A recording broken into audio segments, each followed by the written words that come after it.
Oui, bonjour, je n'ai pas toujours pas de caméraman. Donc aujourd'hui, je vais vous faire une vidéo un peu spéciale, ce qu'on appelle un trip report dans la communauté psychédélique, sur les forums d'usagers, les groupes de discussion. Parfois, des gens font des trip reports. C'est le terme usuel. Je n'en avais jamais fait. C'est une première pour moi. J'avais jamais jugé opportun de le faire. Bon, bref. Donc mise en garde d'usage quand on fait ce genre de vidéo ou qu'on écrit un article sur le sujet. On doit bien sûr préciser que consommer des psychédéliques en France, c'est actuellement illégal. Et que moi je souhaite juste faire de la prévention des risques avec cette vidéo et avec l'article qui est joint. Là j'ai mon ordinateur à côté de moi, je vais m'en servir comme script de cet article. Donc voilà, c'est illégal, ne le faites pas, je n'encourage personne à faire quoi que ce soit d'illégal. Je dis ça pour YouTube, pour les robots YouTube, enfin voilà. Ça coule de source, mais enfin vaut mieux le dire. C'est l'usage et c'est la loi. Donc oui, ça m'est arrivé de faire des trucs illégaux. Comme de nombreux voisins ici font des trucs illégaux quand ils passent devant chez moi. En fait, beaucoup de gens ne respectent pas le 50 km/h. Il y a un panneau 50 km/h à, je sais pas, 30 mètres de ma maison. Voilà, c'est la limitation de vitesse, 50. Il n'y a pas beaucoup de gens qui la respectent. C'est illégal. Voilà. Donc chacun balaye devant sa porte, là elle a fait un truc illégal. Donc là où des gens, en voyant ce genre de vidéos, seraient choqués. J'aime bien raconter ça. J'aime bien raconter que j'ai un ancien gendarme parmi mes voisins qui klaxonne systématiquement en passant devant chez moi. Parce qu'il klaxonne dans les virages, va savoir pourquoi, alors que c'est illégal, autant que je sache. Mais voilà, à chaque fois qu'il passe devant chez moi, il klaxonne. C'est un ancien gendarme. Bon, c'est illégal. Voilà, donc légal, pas légal, qu'est-ce qui est juste et bon? Est-ce que ce qui est légal est forcément juste et bon? Quand on sait que les psychédéliques ont démontré qu'on a démontré les propriétés thérapeutiques des psychédéliques. Est-ce que c'est si bien que ça de les interdire? On peut se poser la question. Moi personnellement, je suis pour la légalisation et la régulation de ces substances. Mais c'est pas le sujet. Donc je fais ici de la prévention des risques. Ok. Je pense que cette vidéo et l'article pourraient être utiles par exemple à des personnes qui souhaitent absolument, qui sont décidées à avoir des expériences avec des psychédéliques, en dépit du fait que ce soit illégal. Ça pourrait être aussi utile à des personnes plus expérimentées qui chercheraient juste des trucs et astuces pour améliorer éventuellement leur set and setting. Donc c'est ici ma première, je vais raconter ma première expérience et tout ce qu'il y a en amont de l'expérience qui me semble surtout le plus important pour faire de la prévention des risques. Donc je raconte ici ma première expérience, j'en ai eu en tout, j'ai compté, sauf erreur de calcul, j'en ai eu 87 autres depuis. Voilà. Si on enlève quelques ratés, ça fait à peu près 80. Mais à maxima culpa. Donc je ne fais pas de mon cas une généralité, donc je ne prétends pas... là je vais vous raconter une expérience en solo, je vais le mettre dans le titre, ça sera clair. Donc je ne prétends pas que tout le monde peut le faire, que tout le monde doit le faire, bien évidemment. Mais je souhaite simplement illustrer que oui, c'est possible et oui, ça peut bien se passer en solo. Même une première fois. Et j'aimerais beaucoup que les gens qui affirment qu'il est crucial d'être supervisé et encadré pour une première fois, j'aimerais bien qu'ils m'envoient les publications scientifiques qui étayent leur opinion. Voilà, je mets mon adresse email dans l'article, les commentaires seront ouverts sous la vidéo, donc si vous avez des publications scientifiques qui démontrent qu'il est crucial d'être accompagné pour une première fois, merci de partager vos informations sur le sujet. Comment j'en suis arrivée à m'intéresser aux psychédéliques? Donc ça c'était durant l'automne 2014, si j'ai bonne mémoire, en regardant une vidéo de Claude Prax et Lorraine Dartia. Alors je ne sais plus exactement laquelle, C'était peut-être une vidéo qui datait de 2012 ou 2013, je ne saurais plus dire. Et en bref, ils expliquaient qu'utiliser les médecines sacrées est indispensable au développement spirituel. Et pour les Européens, ils recommandaient l'utilisation de la médecine locale, c'est-à-dire les psilocybes. Et à l'époque, ça m'avait beaucoup choquée. J'étais choquée, parce que pour moi, les psilos c'est de la drogue c'est mal, donc comment est-ce que ça pourrait être indispensable au développement spirituel, à la santé spirituelle si je puis dire? Ça me semblait complètement incohérent. Mais je prêtais l'oreille à ce que raconte Claude Trax depuis la sortie de son livre À la recherche du message des dauphins. J'avais été à quelques-unes de ses conférences, j'avais lu 2-3 de ses bouquins, et bon, je n'adhère pas à tout, mais quand il s'exprime, en général, je fais attention parce que je sais qu'il y a toujours des petites choses que je vais pouvoir picorer, des choses qui m'intéressent dans le discours. Donc ça m'a fait réfléchir, ça m'a forcé à réfléchir. Et conclusion, j'en suis arrivée à la conclusion que je ne savais rien, réellement rien sur le sujet. Je n'avais jamais lu de livre, jamais lu d'article. Donc j'ai commencé à me documenter. Parce que je suis quelqu'un de curieux.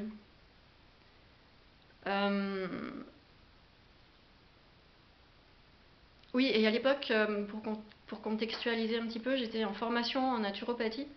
Donc j'avais commencé à prendre l'habitude de remettre en question mes croyances en matière de santé, en l'occurrence. Et j'avais pris l'habitude de me documenter directement à la source, en allant parcourir des publications scientifiques, en écoutant des conférences données par des chercheurs, en l'occurrence par exemple. Donc, encore aujourd'hui, c'est ce qui me semble le plus important pour préparer une expérience et pour maximiser les chances, les probabilités que ça se passe bien. C'est de s'informer, de se documenter, de s'instruire, de s'auto-éduquer sur le sujet. Et pas juste en lisant 2-3 articles vite fait. Donc j'ai pris à peu près 7-8 mois pour me documenter. J'ai pris mon temps. J'ai lu quelques livres, j'ai écouté des conférences, j'ai regardé des documentaires, j'ai consulté par exemple des forums comme le forum Psychoactif. Voilà, je me suis documentée et petit à petit j'en suis arrivée à l'idée que pour me faire ma propre opinion, pour aller vraiment au fond des choses, il allait falloir que j'expérimente. Donc j'ai pris le temps de réfléchir, de m'instruire, de me documenter et de réfléchir ensuite au comment j'allais m'y prendre. Ça a été très prémédité, on pourrait dire ça. Oui, déjà à l'époque, donc c'était 2014, fin 2014, début 2015, Internet permettait déjà de se documenter assez copieusement sur le sujet, de se préparer au mieux. Ensuite, il y a la question des contre-indications. Il y a des contre-indications à la prise de psychédéliques, comme les antécédents de psychose, la prise d'antidépresseurs, ce genre de choses. Donc ça, c'est déjà quelque chose qu'on pouvait trouver sur Internet assez facilement. Et à l'époque, j'avais 39 ans. 39 ans, ouais, 38. Donc j'étais déjà, comment dire, je me connaissais déjà assez bien. J'avais passé quelques années en psychothérapie, donc avec une professionnelle de la santé, une psychologue qui aurait été en capacité de me dire si mon cas avait relevé de la psychiatrie. À l'époque, j'avais déjà mon diagnostic d'autisme, autisme Asperger, et je savais déjà que ce n'est pas une psychose. Donc, autant que je pouvais en juger, je n'avais pas de contre-indication à prendre des psychédéliques et je n'en ai toujours pas. Et autant que je puisse en juger, bon, j'avais raison. Pardon, sans chercher à péter plus haut que mon cul, mais pardon pour le langage. Mais bon, il faut dire ce qui est. Donc j'ai fait le choix de la solitude, de l'expérience en solo. Pourquoi ça? Alors déjà, aujourd'hui, beaucoup de gens disent qu'il est crucial d'être accompagné, d'avoir un trip-sitter au moins pour les premières fois. Une personne de confiance qui connaît bien les effets des psychédéliques et qui va rester à côté de nous pendant toute la durée de l'expérience, en cas de difficulté, à disposition. Voilà. Combien de gens ont parmi eux, parmi leurs proches, une personne de ce genre? Je pense qu'il n'y en a pas beaucoup.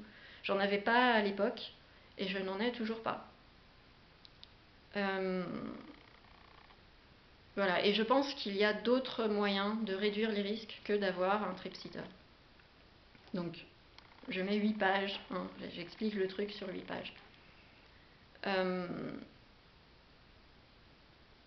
Voilà, et je m'appuie sur 2-3 sources quand même, comme le site web du Zendo Project, qui est le Zendo Project, c'est un truc sponsorisé par MAPS, spécialisé dans la réduction des risques sur les grands festivals où beaucoup de gens consomment. Et eux basent leur approche en bonne partie sur ce que nous apprend la recherche sur les psychédéliques. Et voilà, je fais une capture d'écran pour montrer que même le Zendo Project ne liste pas l'absence de trip-sitter comme un des facteurs majeurs propices aux expériences difficiles. À l'époque, oui, je ne me souviens pas avoir trouvé d'informations mettant autant l'emphase sur la nécessité d'avoir un trip-sitter. J'ai probablement lu des trip reports, des témoignages de gens qui avaient fait leurs expériences en solo, qui avaient eu des expériences en société. Je me souviens pas qu'à l'époque il y ait eu autant d'emphase sur cette absolue nécessité, ce qui semble être une absolue nécessité d'être accompagné.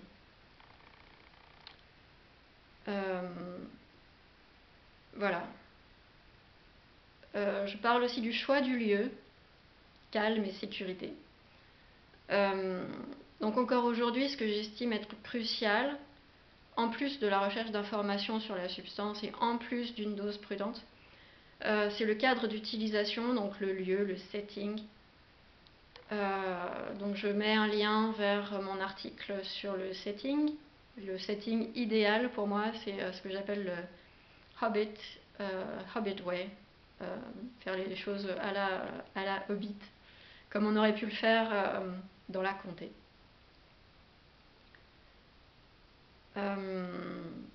Et donc, encore une fois, je cite une publication qui montre que, par exemple, l'absence de confort, le manque de confort physique peut être une cause d'expérience difficile. Donc, moi, qu'est-ce que j'ai choisi comme lieu? C'est une petite cabane dans le Jura, au sud du Jura.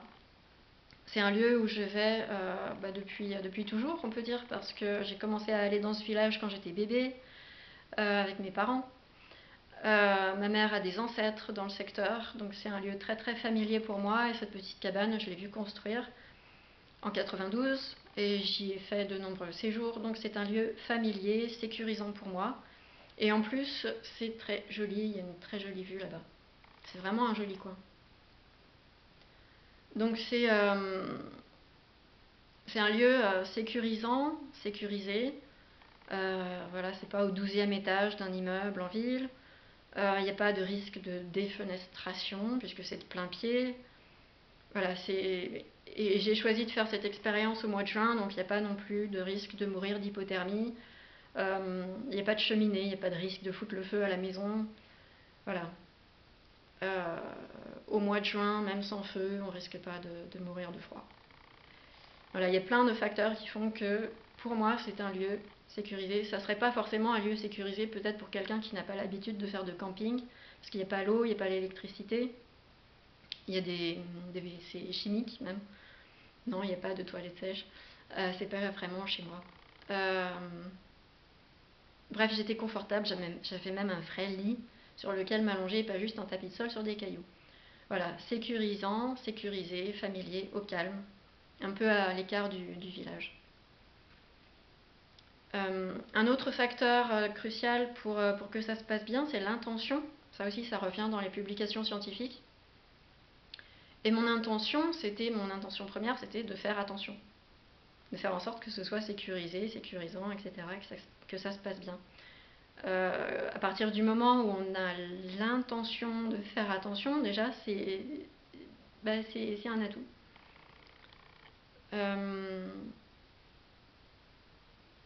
Oui, si on prend... Beaucoup de gens Enfin, beaucoup de gens... Non, pas tant que ça, heureusement. Il y a des gens qui sont à fond dans la défense. Hein, certains adolescents, certains jeunes adultes, comment se défoncer au mieux et finir minable dans le fossé tous les samedis soirs. Ça, c'est pas mon but dans la vie. Avec ce genre de substance en particulier, si tu as l'intention de te défoncer, c'est comme ça que tu as le plus de risque de te retrouver avec un trauma crânien à l'hôpital, par exemple. C'est ça le pouvoir de l'intention avec ces substances. Faut faire attention. Vaut mieux avoir l'intention, par exemple, de passer un bon moment, que ce soit seul ou entre amis. Je ne condamne pas du tout l'usage récréatif de ces substances, pas du tout. Et donc, voilà, mon intention, je crois me souvenir l'avoir écrite sur un papier, alors que je n'ai pas conservé. En plus de faire attention à moi, c'était tout simplement, je crois que j'ai fait une demande de guérison et une demande de protection et de guidance aux esprits bienveillants. Déjà à l'époque, je le formulais comme ça. J'utilise pas le mot ange, le mot animal totem ou que sais-je. Non, j'utilise juste le terme esprit bienveillant. Ça mange pas de pain, même quand on est athée ou agnostique. Je dis ça, voilà, je dis rien, comme on dit. Donc ouais, faire une demande de guérison, si on est surtout dans un usage soit thérapeutique, soit spirituel, faire une demande de guérison et de protection et de guidance, ouais, je recommande encore aujourd'hui, avec 6 ans de recul. Choix de la substance, de la dose. Alors, je parle essentiellement des psylos, mais en l'occurrence, à l'époque, j'avais aussi commencé à expérimenter avec la sauge divinatoire.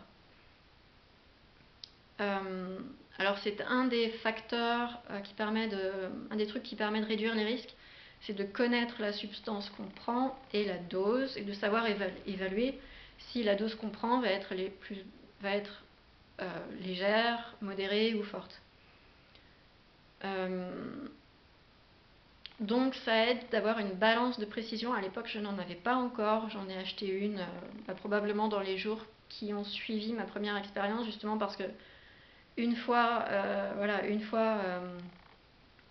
pied au mur, si je puis dire, je me suis rendu compte qu'avoir une balance pour pouvoir savoir exactement ce que j'allais prendre, c'était quand même mieux.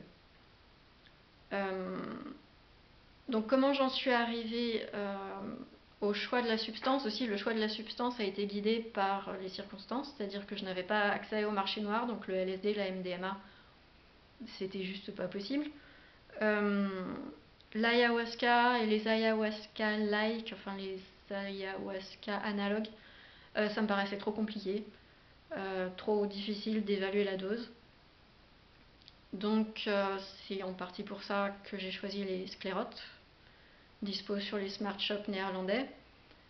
Puis j'ai été inspirée par ce que racontaient Claude Trax et Dartia, donc qui recommandaient les psylos. Et oui, j'ai évalué la dose, comment tout simplement parce que j'avais un sachet de 20 grammes. Donc j'ai pris ce que le Smart Shop estimait être une dose légère, c'est-à-dire à peu près 6 grammes. Comment j'ai fait? J'ai divisé mon sachet en 3. J'ai fait 3 petits tas pour avoir à peu près le tiers du sachet, donc 6-7 grammes, tout simplement. Et puis quelqu'un m'avait parlé de la sauge, donc... Alors aujourd'hui, rétrospectivement, je me dis mais pourquoi?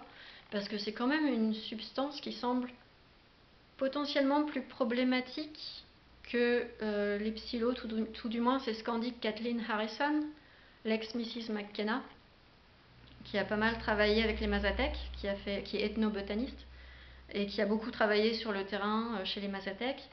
Et elle, ce qu'elle en dit de la sauge, oui, que c'est une plante qu'ils utilisent, les Mazatèques, avec plus de précautions, semble-t-il, que les psylos.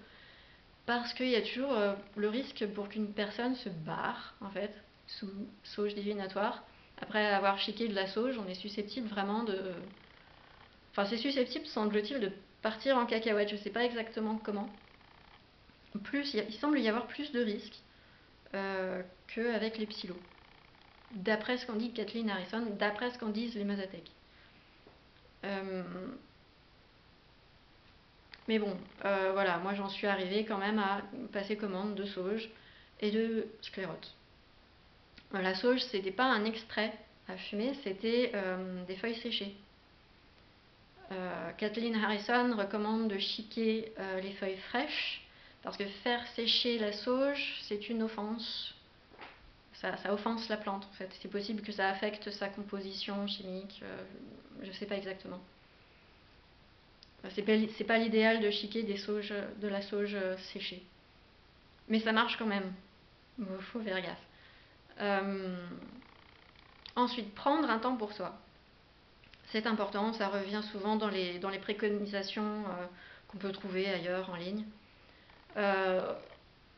C'est vraiment déconseillé de faire ça entre deux rendez-vous, de faire ça le soir en rentrant du boulot et puis de retourner bosser le lendemain. C'est important de prendre le temps, par exemple un week-end, avoir toute une journée de préparation pendant laquelle on va pouvoir vraiment passer du temps tranquillou, au calme, tranquille chez soi, réfléchir à l'intention, tout ça, se reposer pour être en forme le soir, en fin de journée. De préférence, moi c'est ce que j'ai tendance à recommander, c'est de faire ça plus en fin de journée. Et puis d'avoir un temps pour soi aussi le lendemain après l'expérience pour bien avoir le temps d'atterrir en quelque sorte, pour bien avoir le temps de débriefer au calme. Encore une fois, au calme. Donc voilà, moi comment j'ai fait, j'étais en formation à l'époque, j'avais pas de job à l'époque. Donc j'ai pris quelques jours off. Voilà, je suis partie dans le Jura pour quelques jours, je me souviens plus exactement, 3, 4, 5 jours. Voilà, j'ai pris un temps de congé. C'est toujours plus prudent d'éviter d'avoir à prendre la voiture juste après, quoi. Enfin, ça coule de source, mais il vaut mieux le dire. Juste après, dans les 24 heures qui suivent. Juste pour être vraiment. Juste pour voilà, sécuriser au maximum. Donc j'en viens ensuite enfin au fait, le trip. Donc dans la vidéo là je vais zapper le trip, l'expérience avec la sauge parce qu'en fait j'en ai pris dans les 500 mg, j'en ai chiqué dans les 500 mg et c'était, je pense, pouvoir évaluer la dose à l'époque en fonction de ce que j'ai écrit et des effets ressentis. Je pense que c'était une dose trop faible pour pouvoir ressentir autre chose qu'une légère sensation d'être un peu shooté, légèrement. Voilà. Ça n'a pas été rien de vraiment mémorable, on va dire. Et le lendemain, j'ai consommé ces truffes, ces sclérotes. C'était le 10 juin, parce que j'ai pris des notes, donc là c'est documenté. Donc je pense avoir pris la dose vers 7h30 du soir. Et je crois me souvenir, c'est documenté, mais j'ai pas tout noté dans le détail. Donc de mémoire, ça a dû mettre à peu près 40 minutes à monter. J'ai passé ce temps assise sur le seuil au soleil, à regarder le paysage tranquillou. Franchement, je m'attendais à voir apparaître des éléphants roses. C'était plus ou moins ça, les visuels et tout. Mais qu'est-ce qui s'est passé? Pour commencer, j'ai commencé à ressentir de légères nausées et puis une légère sensation d'ébriété désagréable, une hypersensibilité à la lumière et au bruit, qui m'ont conduit tout simplement à rentrer dans la petite cabane, fermer la porte et à m'allonger. Et j'ai même fini par mettre un t-shirt sur les yeux parce qu'il y avait vraiment trop de lumière, même encore à 7h30 du soir, en juin, il y avait trop de lumière.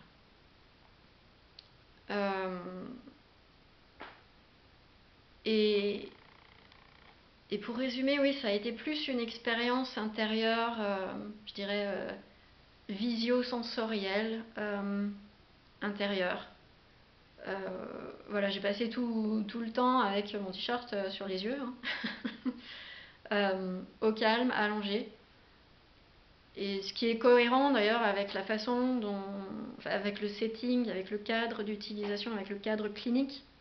Hein, on voit les participants aux expériences cliniques qui sont allongés sur un canapé avec un masque sur les yeux, parfois avec un casque sur les oreilles, avec un masque sur les yeux et un casque sur les oreilles pour écouter de la musique. Moi, j'ai jamais écouté de musique, hein, ça, ou j'ai essayé 2-3 fois, mais ça n'a pas été concluant. Je préfère le silence, franchement. Ou le son de ma propre voix. À présent, c'est plus le son de ma propre voix. Parler. Mais à l'époque, non, j'en étais pas là. C'était vraiment l'usage thérapeutique classique, muette sur le canapé ou sur le lit. Et donc, je partage un texte que j'ai écrit à peu près 2 heures après la prise. Donc, c'était une prise, voilà, c'était une dose relativement légère qui me permettait encore d'écrire. Quand on est encore capable d'écrire, c'est que c'est léger. Mais comme voilà, c'était ma première fois, ça m'a quand même fait un effet assez significatif. Et donc voilà ce que j'écris. Je vais lire, là je vais lire. Le corps est le boss. C'est comme d'avoir dormi 12 000 nuits et de vivre 12 000 réveils et orgasmes et fous rires et retrouvailles avec tes 12 000 meilleurs amis, dont ton corps, ton propre corps, ce merveilleux, le plus merveilleux des amants choudoudou, roudoudou d'amour. Je cite. Le corps est le boss. Quand quelque chose bloque, tu te détends et tu l'avales. Tu te détends, se détendre. L'art de la détente, du relâchement. Quand quelque chose a besoin de lâcher, tu lâches. Accueillir, c'est la détente. Tu te centres en ce centre si doux, roudoudou d'amour, de corps à toi, rien qu'à toi. Instruction. Nuit, pour le moins de bruit et de lumière possible. À jeun, tout comme pour un accouchement roudoudou. Une union roudoudou. Le prix à payer, tu l'as déjà payé. C'est le temps de la réunion, c'est ici et maintenant, tu y es. C'est comme un accouchement. Le corps décide du moment, ça va y aller. Si ça coince, tu te détends. Voilà. Donc ça devait être vers 9h30 du soir. Vers 22h30, j'ai pris un petit casse-croûte et puis je suis allée me coucher. Et le lendemain, j'ai fait un petit addendum aux instructions, donc à jeun cette fois. Interdit de rire. Sourire, ok. Si un rire monte, tu l'avales. Rire expulse le trip. Ravaler le rire te fait plonger plus profond. Pour ravaler le rire, se détendre. Et ensuite, je vous fais un petit débriefing 6 ans plus tard. Donc avec le recul et tout et tout. Avec le recul et tout, je pense que mon prof de tai chi serait très fier de moi, que j'ai autant intégré l'importance de l'art de la détente. J'avais pris des cours de tai chi de 2004 à 2008, 4 ans de cours de tai chi. Mon prof de tai chi m'a dit un nombre incalculable de fois lâche les épaules. Encore aujourd'hui, là, je peux dire qu'elles sont légèrement tendues. Ça a du mal à lâcher. Mais voilà, je pense que les psychédéliques fonctionnent en synergie avec cet art de la détente et la respiration. Et je pense que oui, c'est une méthode majeure de gestion du stress en général, et des bad trips en l'occurrence. Se détendre et respirer, puis ça aide à maximiser les effets bénéfiques. Vraiment à jeun, au quotidien, comme sous psychédélique, hein, ça marche tout le temps. C'est vraiment une méthode de base. Et donc je suis plutôt fière de moi, pardon, hein, encore une fois, sans vouloir péter plus haut que mon cul. Je suis plutôt fière de moi d'avoir trouvé ce truc, l'importance de la détente, dès la première fois. Et je pense vraiment que les cours de tai chi m'ont aidé, ont intégré mon corps, m'ont aidé, ont permis à mon corps de bien intégrer cette méthode, la détente, l'importance de la détente, si bien que, voilà, dans une situation un peu complètement même nouvelle et déstabilisante, en tout cas potentiellement déstabilisante, mon corps a tout de suite retrouvé le chemin de la détente. Et ça a super bien marché.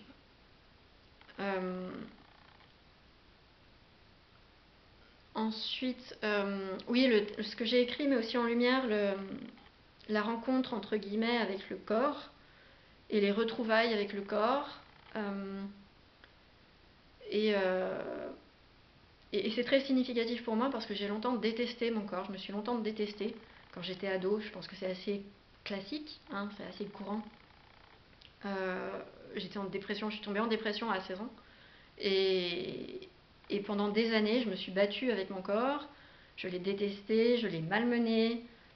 On s'est un peu fait la guerre. Et puis au fil des années, j'ai réussi quand même pas mal à soigner ça, à le dépasser, à me réconcilier avec mon corps. Mais visiblement, c'était pas encore, c'était pas encore au point. Puis je pense qu'il y a toujours du boulot à ce niveau-là. C'est encore une fois, c'est quelque chose d'assez fréquent. Euh, et là, clairement, il y a eu une belle rencontre, une belle réconciliation, un bon moment de réconciliation avec le corps. Un psychiatre argumenterait peut-être que c'est peut-être pas très sain quand même de se considérer comme séparé du corps, mais c'est assez commun, encore une fois, dans le milieu de la spiritualité, dans le milieu des religions, de considérer qu'il y a d'un côté l'esprit, de l'autre le corps. Et, euh, et depuis, j'ai eu d'autres expériences qui m'ont, comment dire, qui m'ont encouragé à voir les choses de cette façon, ou qui ont confirmé le truc, on va dire. Euh, voilà, il y a mon corps qui a son propre esprit, qui est une créature avec son propre esprit, et puis il y a l'esprit Caroline, l'esprit moi, hein, qui vous parle actuellement. Et les deux sont distincts et ont bien sûr intérêt à prendre soin l'une de l'autre. Ce qui est significatif aussi, c'est la mention des 12 000 nuits et 12 000 réveils. Euh, Déjà à l'époque, j'étais insomniaque chronique. J'avais vraiment des gros troubles du sommeil, j'en ai encore, hein, même si j'ai réussi à traiter le truc nettement mieux depuis. Je suis insomniaque chronique, ça fait partie des comorbidités de l'autisme. C'est congénital. Hein. Et donc c'est très significatif et ça en dit long sur la sensation de régénération prodiguée par l'expérience. Même si le lendemain, j'ai eu un peu l'effet tête dans le pâté. Et rétrospectivement, j'analyse ça avec mon hypothèse de l'effet diurétique et détoxifiant des psilos. Et potentiellement, donc, puisque c'est diurétique, en tout cas sur moi, un effet potentiellement déminéralisant. Et donc le lendemain, on a un peu la gueule de bois parce qu'on est un peu déshydraté, on est un peu en manque de minéraux. Et donc j'en arrive à l'idée que c'est mieux de préparer le trip, de préparer les expériences en s'hydratant bien, en prenant plein de minéraux, genre sous la forme de feuilles d'ortie par exemple, feuilles d'ortie en poudre ou de kelp, aussi appelé fucus par exemple, en prenant des plantes pour le foie aussi avant et après. Ce qui est aussi significatif, c'est qu'à l'époque j'étais végétalienne, et depuis 3 ans pratiquement, et j'étais devenue franchement maigre. J'avais développé un syndrome de l'intestin irritable, je finissais par ne plus savoir quoi manger. J'avais dû évincer pas mal d'aliments riches en FODMAPs. Et j'avais des problèmes, voilà, des troubles digestifs assez carabinés. Et cette expérience semble m'avoir rouvert l'appétit, comme si ça avait remis un peu en ordre de marche, en meilleur ordre de marche mon estomac. Vraiment, ça m'a donné la dalle. Enfin, j'ai eu faim, mais vraiment faim. J'ai eu de l'appétit et de l'appétit pour les protéines animales. Et j'ai eu vraiment envie de protéines animales, le fromage. Et assez rapidement, je me souviens pas si c'est le lendemain, le surlendemain, la semaine d'après, que je me suis remise à manger de la viande. En l'occurrence du jambon cru, et puis par la suite de la noix de jambon. Euh, j'ai vraiment la sensation, oui, que ça m'a remis d'aplomb, ou en tout cas que ça a amélioré le fonctionnement de mon système digestif, que ça m'a rendu de l'appétit, que ça a un peu réaligné, on va dire, mon appétit, mon instinct. Parce que vraiment, j'étais mal barrée, j'étais vraiment devenue vraiment maigre, quoi. Vraiment, j'allais pas bien. J'essayais de me remettre d'un burn-out et ça ramait. Et remanger de la viande, ça m'a fait du bien. Hein, ça m'a ramené, ça m'a permis de diversifier à nouveau mon alimentation. Et ça m'a vraiment.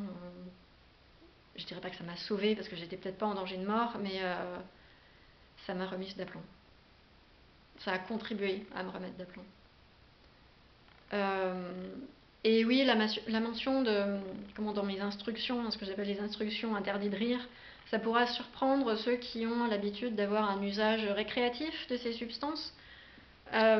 Évidemment, j'aime bien rigoler, mais j'aime bien aussi expérimenter les choses à fond. Et je pense toujours encore aujourd'hui que rigoler sous psylo, c'est pas la meilleure façon d'en profiter. Ça peut servir de soupape de sécurité.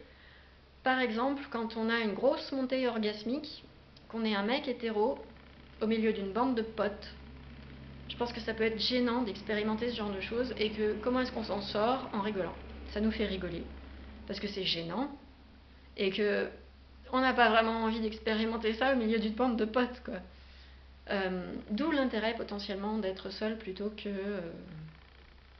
accompagné. Voilà. Et puis en 2016, j'ai repris le chemin des cours de Tai Chi pendant 2 ans. Voilà, je vais m'arrêter là. Je pourrais encore dépioter le truc encore plus, mais bon, ça va peut-être aller comme ça. Hein. Si vous avez des questions, je laisserai les commentaires ouverts sous la vidéo. Puis vous pouvez m'écrire aussi carolinevigneron@hotmail.fr. À bientôt!